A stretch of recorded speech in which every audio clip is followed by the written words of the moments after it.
Today I'm gonna use the bread flour for making pasta.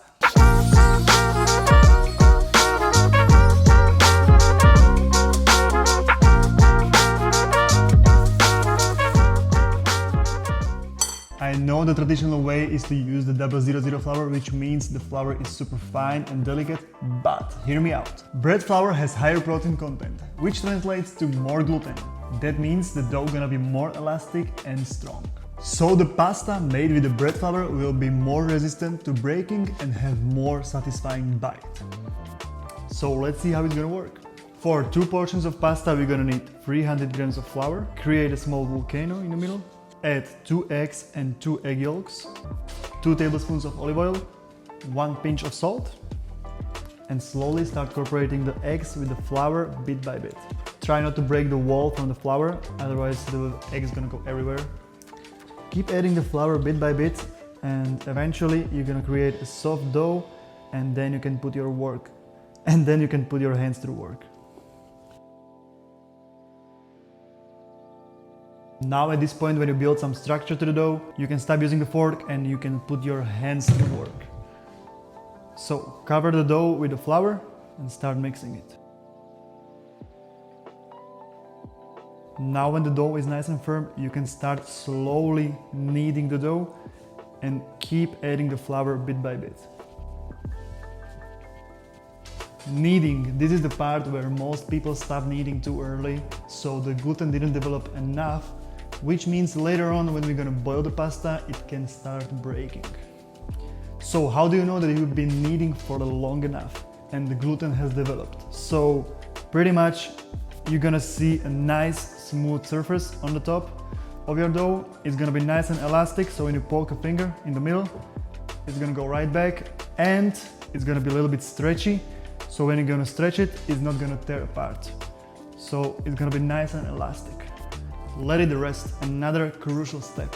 Cover your dough with a plastic wrap and let it rest for about 30 minutes, or even better, put it in the fridge and let it rest overnight. What's gonna happen is that the gluten will get more relaxed and hydrate, and it's gonna be way easier to roll it out, because right now if you're gonna roll it out, it's just gonna go straight back and it's gonna be a never-ending story. So let it rest, it's gonna be way easier to roll it out and it's not gonna fall apart. Now after 30 minutes, divide the dough into 2 similar pieces and we're gonna start rolling it out. Using pasta machine, rolling pin or bottle, you're gonna roll the dough until it's gonna reach about 2 or 3 millimeters thickness, and then we're gonna cut the pasta. Once you reach the thickness about 2 millimeters, you're gonna cut it in half.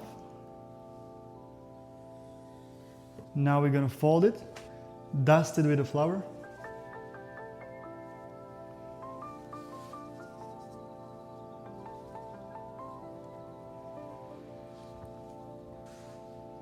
Now when you're gonna cut it about 3 millimeters thick, you're gonna get tagliolini. Dust them with the flour so they're not gonna stick. Now a little bit thicker, about 8 millimeters, that's gonna be tagliatelle.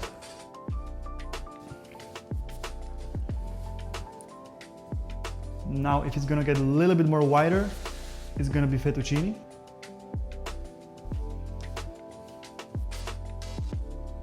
And the last one, if you're gonna go super wide, about 3 centimeters, you're gonna get pappardelle.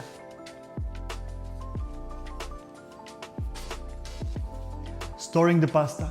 Either you're gonna transfer the pasta into a plastic container and you're gonna dust it heavily with the flour so it's not gonna stick, and it's gonna be good for about 3 days in the fridge. Keep it on your board until it's gonna dry completely, then you can store it and it's gonna be good for about 3 weeks.